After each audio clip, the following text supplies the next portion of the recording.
ओम नमो भगवते वासुदेवाय नमः। हरिवंश पर्व 41वां अध्याय के दूसरे भाग में हम जानेंगे नरसिंह अवतार कथा।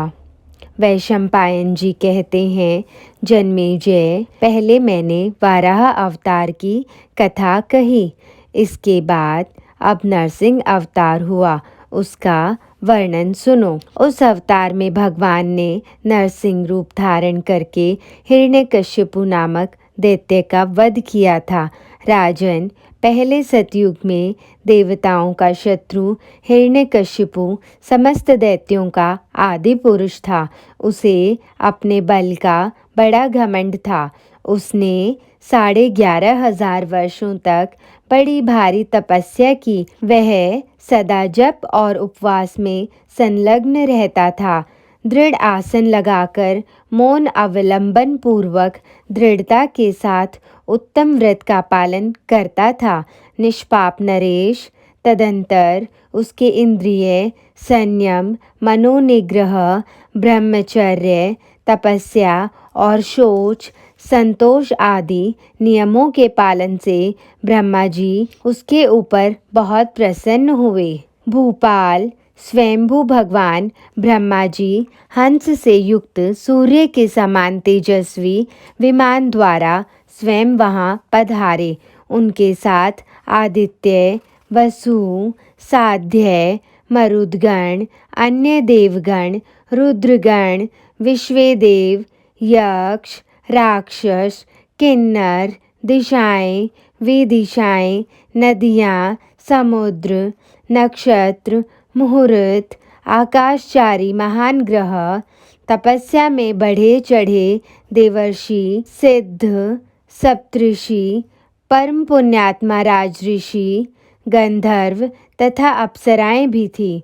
संपूर्ण देवताओं से घिरे हुए ब्रह्मवेताओं में श्रेष्ठ चराचर गुरु श्रीमान ब्रह्मा उस दैत्य से इस प्रकार बोले। उत्तम व्रत का पालन करने वाले दैत्यराज, तुम मेरे भक्त हो। तुम्हारी इस तपस्या से मैं बहुत प्रसन्न हूँ। तुम्हारा भला हो। तुम कोई वर मांगो और मनोवांछित भोग प्राप्त करो। हिरण्यकश्यपु बोला, लोक पितामह, मुझे देवता, असुर, गंधर्व, यक्ष, नाग, राक्षस, मनुष्य और पिशाच किसी तरह मार न सके। तपस्वी ऋषि महर्षि कुपित होकर मुझे शाप न दें। मैं आपसे यही वर मांगता हूँ। न शस्त्र से, न अस्त्र से, न पर्वत अथवा वृक्ष से, न सूखे से, न गीले से और न दूसरे ही किसी आयुध से मेरा वध हो। जो मेरे सेवक, सेना और वाहनों सहित मुझे एक ही थप्पड़ से मार डालने में समर्थ हो, उसी के हाथ से मेरी मृत्यु हो। मैं ही सूर्य, चंद्रमा, वायु, अग्नि, जल, आकाश, नक्षत्र और 10 दिशाओं के रूप में स्थित रहूं। मैं ही काम और क्रोध का अधिष्ठाता हूँ। मैं ही वरुण, इंद्र, यम, धन अध्यक्ष कुबेर, यक्ष एवं किम पुरुषों का स्वामी हूँ। नृपश्रेष्ठ, उस दैत्य के यूं कहने पर स्वयंभू भगवान ब्रह्मा ठठाकर हंस पड़े और उस समय उस दैत्यराज से इस प्रकार बोले। ब्रह्मा जी ने कहा, तात, ये दिव्य और अद्भुत वर मैंने तुम्हें दे दिए। तुम इन संपूर्ण अभिष्टों को प्राप्त कर लोगे, इसमें संशय नहीं है। यूं कहकर भगवान ब्रह्मा आकाश में स्थित ब्रह्म ऋषि गणों से सेवित वैराजपद नामक ब्रह्मधाम को चले गए। तदंतर देवता, नाग, गंधर्व और मुनि वह वरदान सुनकर पितामह ब्रह्मा जी के पास गए। वहां पहुंचकर इंद्र आदि देवताओं ने भगवान ब्रह्मा से अपने मानसिक भय को इस प्रकार सूचित किया। देवता बोले, भगवान, इस वर के प्रभाव से तो वह असुर हम लोगों को सदा ही महान कष्ट पहुंचाता रहेगा। अतः आप प्रसन्न होइए और उसके वध का भी कोई उपाय सोचिए, क्योंकि आप ही संपूर्ण भूतों के आदि, सत्रष्टा, स्वयंभू, सर्वव्यापी, हव्य कव्य के निर्माता, अव्यक्त प्रकृति और ध्रुव स्वरूप हैं। उस समय देवताओं का यह लोक हितकारी वचन सुनकर उन प्रजापति देव भगवान ब्रह्मा ने समस्त देवताओं से इस प्रकार की बात कही।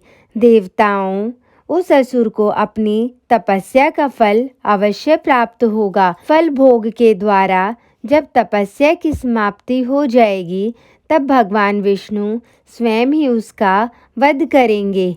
कमल योनि ब्रह्मा जी के मुख से यह बात सुनकर समस्त देवता प्रसन्नता पूर्वक अपने अपने दिव्य स्थानों को चले गए। वह वर पाते ही दैत्य हिरण्यकशिपु समस्त प्रजा को कष्ट देने लगा, क्योंकि ब्रह्मा जी के उस वरदान से उसका घमंड बहुत बढ़ गया था। सबसे पहले आश्रमों में रहने वाले उत्तम व्रत के पालक, सत्य धर्मपरायण तथा जितेंद्रिय महाभाग मुनियों को उसने पीड़ा देना आरंभ किया। तीनों लोकों में रहने वाले देवताओं को हराकर त्रिलोकी के राज्य को अपने वश में करके वह महान असुर दानव स्वर्ग में रहने लगा। वरदान के मध्य से उन्मत्त हुआ वह दानव जब देवलोक में निवास करता था, उन दिनों उसने दैत्यों को तो यज्ञ का भागी बनाया और देवताओं को उससे वंचित कर दिया।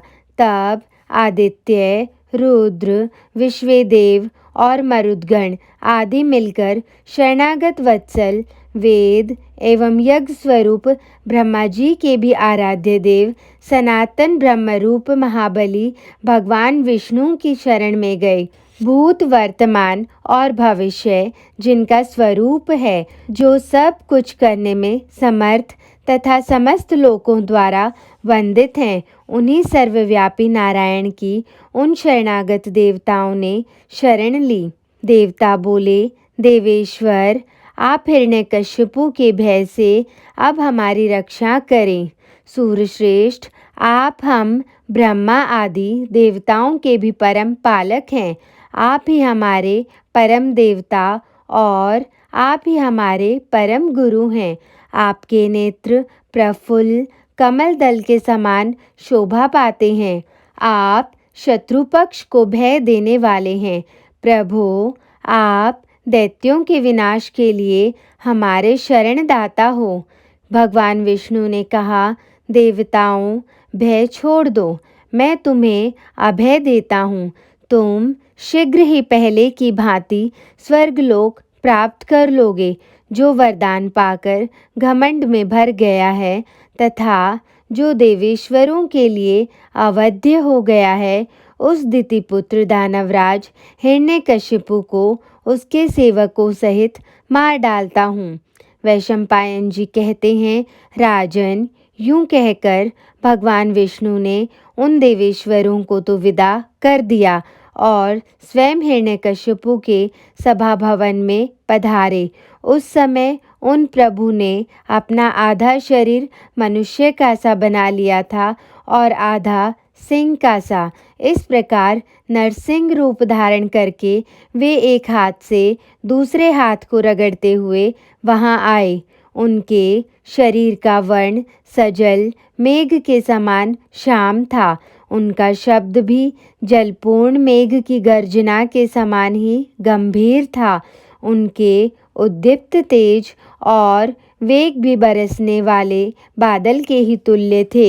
यद्यपि दैत्य हिरण्यकशिपु अत्यंत बलवान, तेजस्वी, दर्प में भरे हुए सिंह के समान पराक्रमी तथा बलाभिमानी दैत्यों द्वारा सुरक्षित था, तो भी भगवान नरसिंह ने उसे एक ही थप्पड़ से मारकर यमलोक पहुंचा दिया। यह नरसिंह अवतार की कथा कही गई।